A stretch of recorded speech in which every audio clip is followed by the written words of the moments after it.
Hello students, physics made হি চ্যানেলে তোমাদের আবার স্বাগতম। আজ আমার ভিডিওর টপিকটা হচ্ছে কিভাবে ভূপৃষ্ঠ থেকে উচ্চতায় যাওয়ার জন্য অভিকর্ষ ত্বরণের মানটা পরিবর্তিত হয় তার রাশিমালাটাই প্রতিষ্ঠা করা।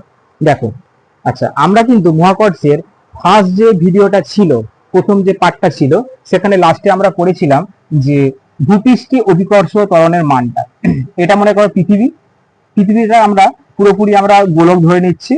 আমরা আগের ক্লাসে করেছিলাম যে ভূপৃষ্ঠে অভিকর্ষ ত্বরণের মান কত ছিল, জি ইকুয়াল টু ছিল capital G M by R square. এটা ছিল ভূপৃষ্ঠে অভিকর্ষ ত্বরণ, যার মান এখানে জি হচ্ছে তোমার মহাকর্ষ ধ্রুবক, এম পৃথিবীর ভর, আর হচ্ছে পৃথিবীর ব্যাসার্ধ। এখানে সমস্ত ভ্যালু পুট করলে আমরা কিন্তু জি এর মান পেয়েছিলাম 9.8 metre per second square SI এককে। ঠিক আছে, এটা ছিল ভূপৃষ্ঠে অভিকর্ষ ত্বরণের মান।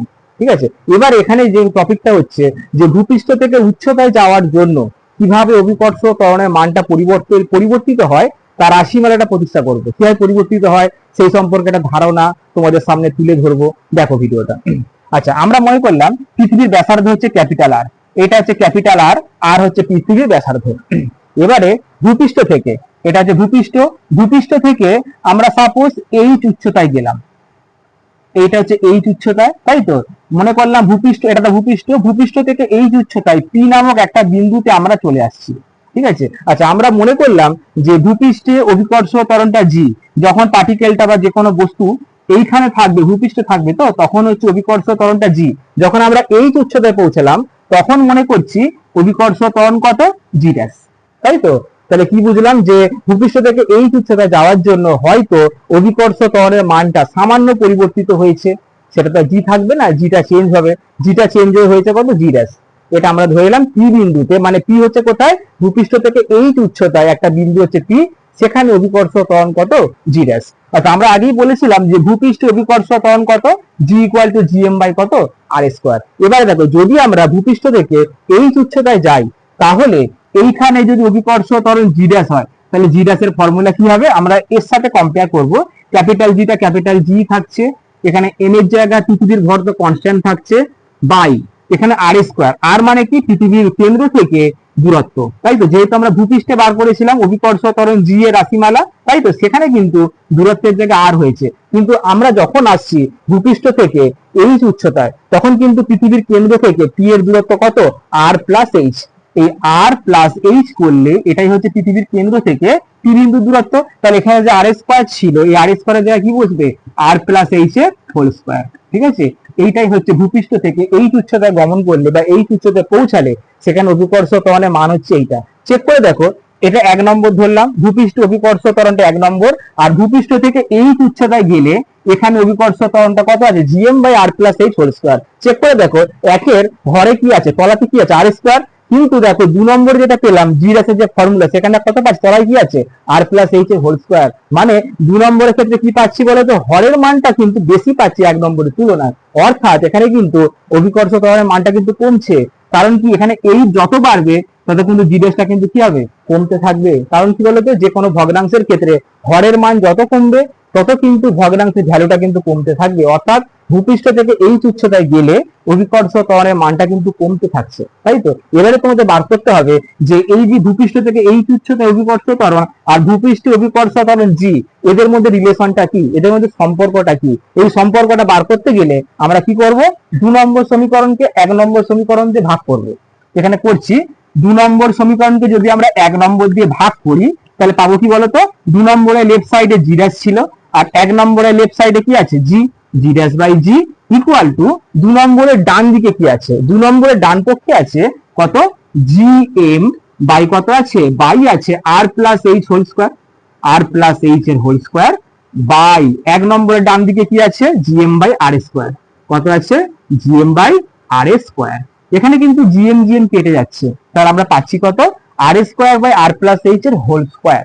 তাহলে কত পাচ্ছি আমরা পাচ্ছি হচ্ছে আর স্কোয়ার বাই হচ্ছে আর প্লাস এইচ এর হোল স্কোয়ার। এটা কিন্তু আমরা পেলাম জি ড্যাশ বাই জি। ঠিক আছে, এখান থেকে আমরা জি ড্যাশটা বার করতে পারবো, G dash equal to G into R square by কত, আর প্লাস এইচ এর হোল স্কোয়ার।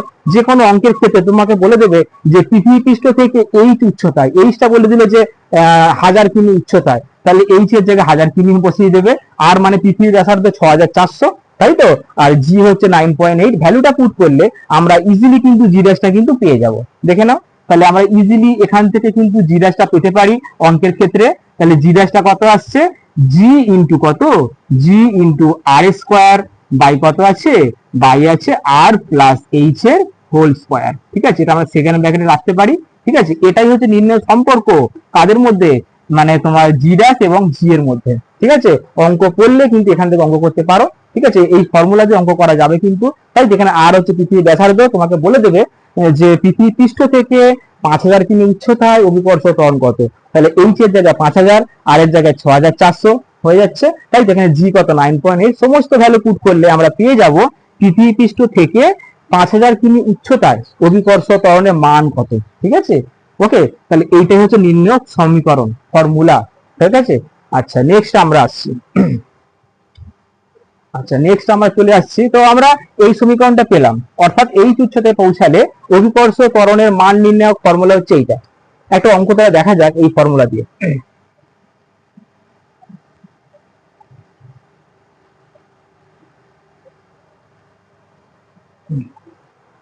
দেখো কোশ্চেনটা বলা হলো,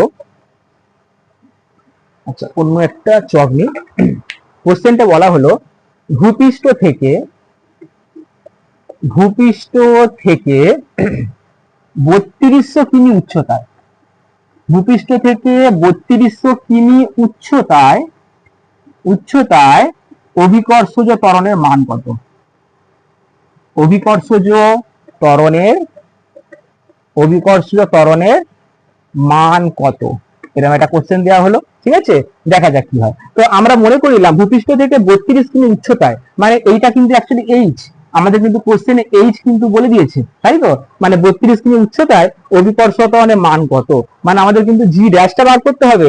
এটা দেখে নাও, এটা তোমার পরিবর্তিত অভিকর্ষ ত্বরণের মানের ফর্মুলা। তাহলে আমরা তো জানি যে এই উচ্চতায় পৌঁছালে অভিকর্ষ ত্বরণটা কত হয়, G dash equal to G into কত আছে, আর স্কোয়ার বাই কত, আর প্লাস এইচ এর হোল স্কোয়ার। আমি এটাকে একসাথে করে দিচ্ছি, আর বাই কত, আর প্লাস এইচ এর হোল স্কোয়ার। ঠিক আছে, তাহলে দেখা যাক কত হয়। এখানে জি মানে তো 9.8 এটা বসিয়ে দিলাম। এখানে আর এর জায়গায় বসবে 6,400 কিমি, তাহলে কত বসছে, 6,400 কিমি। আর তলায় কত আছে, আর প্লাস এইচ, আর প্লাস এইচ মানে কত, 6,400 কিমি প্লাস 3200। এখানে কিন্তু কিমি টাকার মিটার আনা দরকার নেই, কারণ লব আর হরে তো কিমি কিমি আছে, মিটারে করলে সেই তো হাজার হাজার কেটে কাটাকুটি হয়ে যাচ্ছে। যদি আমরা 6400টাকে মিটারে আনি ইন্টু হাজার, আর এটাকে টোটাল মিটারে করলে হাজার দিয়ে সে গুণ করতাম, উপর নিচে হাজার কাটাকুটি হয়ে যেত, সেই জন্য আর মিটারে কনভার্ট করলাম না। ঠিক আছে, কিমিতেই রেখে দিলাম। ঠিক আছে, তাহলে কত পেলাম দেখে নাও। তাহলে আমরা পাচ্ছি, এটা স্কোয়ার কিন্তু আসছে, তাহলে 9.8 ইন্টু কত, 6400 বাই কত, এটা 96 হবে, 9600, তার হচ্ছে হোল স্কোয়ার। দুটো করে শূন্য কাটলো, 32 দিয়ে কাটাকুটি করতে পারো, 32 দুগুণে 64, 32 তিনে কত, 96, 2/3 স্কোয়ার, তাই তো। তাই করলে কত, 9.8 ইন্টু 2 দুগুণে 4 বাই কত 9, এত কি মিটার পার সেকেন্ড স্কোয়ার। এবার হিসাব করে দেখা যাক কত হয়, 9.8 ইন্টু 4/9, দেখা যাক ক্যালকুলেশন করে কত হয় দেখি।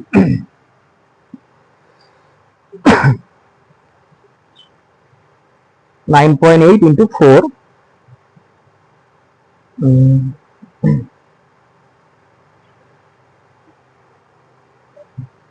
9.8 into 4 ভাজিত 9, এটা করলে আসছে 4.35। তাহলে কত পাচ্ছি আমরা, 4.35 মিটার পার সেকেন্ড স্কোয়ার। অর্থাৎ ভূপৃষ্ঠ থেকে যদি আমরা 3200 কিমি উপরে উঠি, তাহলে বুঝতে পারছো যে অভিকর্ষ ত্বরণের মানটা আর তোমাদের থাকছে না 9.8, তাই তো, কমে যাচ্ছে কত, দেখো কমে হয়ে যাচ্ছে কত, 4.35। ঠিক আছে, কোশ্চেনটা অনুভব করতে পারে যে ভূপৃষ্ঠ থেকে 3200 কিমি উচ্চতায় উঠলে, ঠিক আছে, অভিকর্ষ ত্বরণের মানটা শতকরা কত কমছে।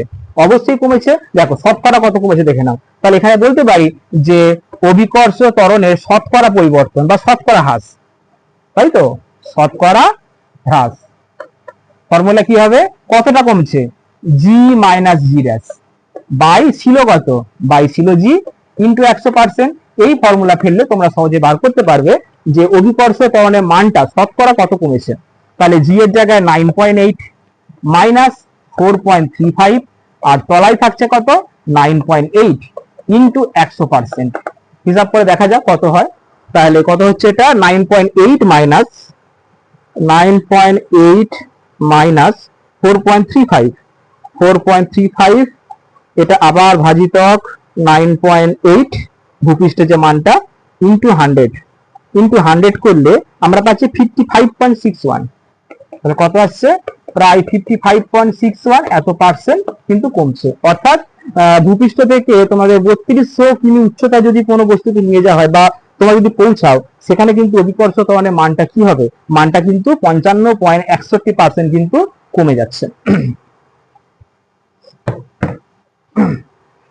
তো আমরা তাহলে এই যে ফর্মুলাটা বললাম, g equal to g into r by r plus h whole square, এই ফর্মুলা দিয়ে যে কোনো উচ্চতার যে অঙ্কগুলো হয় মহাকর্ষের ক্ষেত্রে, যে কোনো অঙ্কই তোমরা পারবে। যে বললো যে এত উচ্চতা অভিকর্ষ ত্বরণের মান কত, এরকম বলতে পারে যে অভিকর্ষ ত্বরণের মানটা কত কমলো, 9.8 থেকে এত হয়ে গেছে, কমলো কত, 9.8 মাইনাস কত 4.35, কত পার্সেন্টেজ কমলো, কত কমলো উপরে থাকছে আর তলায় কত ছিল ইন্টু 100%, এটা করলে পেয়ে যাবো যে কত পার্সেন্টেজ কমেছে। ঠিক আছে, তো আজকের মহাকর্ষের সেকেন্ড পার্টটা এইটুকুনি থাকলো। নেক্সট পার্টে আমি বলবো যে কিভাবে গভীরে যাওয়ার জন্য, ভূপৃষ্ঠ থেকে গভীরে যাওয়ার জন্য অভিকর্ষ ত্বরণের মানটা পরিবর্তিত হয়, তার রাশিমালা প্রতিষ্ঠা করব, সেখান থেকে অঙ্ক 2-3টে করার চেষ্টা করব। ঠিক আছে, যদি তোমাদের ভিডিওটা ভালো লেগে থাকে অবশ্যই তোমরা ভিডিওটাকে লাইক করবে এবং বন্ধুদের মধ্যে শেয়ার করবে। এরকম আরো নতুন নতুন ভিডিও পাওয়ার জন্য তোমরা আমার এই চ্যানেল ফিজিক্স মেড ইজি, এই চ্যানেলটাকে তোমরা সাবস্ক্রাইব করে নেবে। ধন্যবাদ।